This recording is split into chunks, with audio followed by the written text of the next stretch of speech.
দেশের দক্ষিণ পশ্চিমাঞ্চলের অন্যতম আম উৎপাদনকারী জেলা সাতক্ষীরায় শুরু হয়েছে মৌসুমের সুস্বাদু আম সংগ্রহ। ইতোমধ্যে জেলার বিভিন্ন বাগানে গোপালভোগ, হিমসাগর, ল্যাংড়া ও ক্ষীরসাপাত সহ বিভিন্ন জাতের আম পাকা শুরু করেছে। কৃষকরা ব্যস্ত সময় পার করছেন আম সংগ্রহ, বাছাই ও বাজারজাতকরণে। মোহাম্মদ শাহজালাল ভেউজলের তথ্যচিত্রে বিস্তারিত।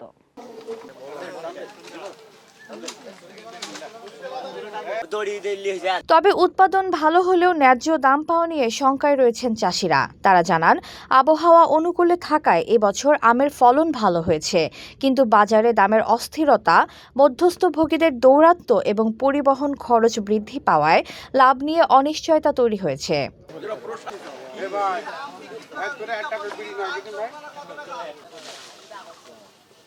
HPL uPVC pipe and fittings, শক্ত, মজবুত ও দীর্ঘস্থায়ী, এক পাইপে জীবন পার।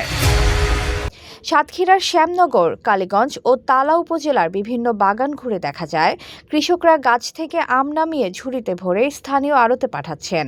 অনেকেই সরাসরি পাইকারদের কাছে বিক্রি করছেন, তবে পাইকাররা কম দামে আম কিনতে চাইছেন বলে অভিযোগ কৃষকদের। অবশ্যই আমরা খুঁজতেছি, হয়তো আমরা অস্ট্রেলিয়াতেও। শ্যামনগরের এক আম চাষি বলেন, এবার ফলন ভালো হয়েছে, কিন্তু দাম যদি ঠিক মতো না পাই তাহলে খরচই উঠবে না। সার, কীটনাশক আর শ্রমিকের খরচ অনেক বেড়েছে।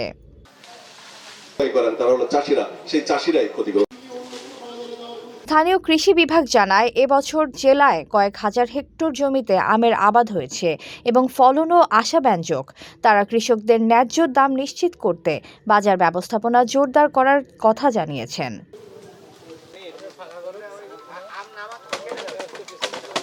এদিকে সংশ্লিষ্টরা বলছেন, আম সংরক্ষণ ও সরাসরি বিপণনের সুযোগ বাড়ানো গেলে কৃষকরা ভালো দাম পেতে পারেন। পাশাপাশি মধ্যস্থভোগীদের নিয়ন্ত্রণে কার্যকর পদক্ষেপ নেওয়ার দাবি জানিয়েছেন চাষিরা। সব মিলিয়ে সুস্বাদু আমের ভরপুর ফলন হলেও ন্যায্য দাম নিয়ে দুশ্চিন্তায় দিন কাটছে সাতক্ষীরার। এতক্ষণ আপনাদের সাথে ছিলাম তামান্না ইসলাম তন্নি। প্রতিদিনের নিউজ আপডেট পেতে আমাদের সাথেই থাকুন।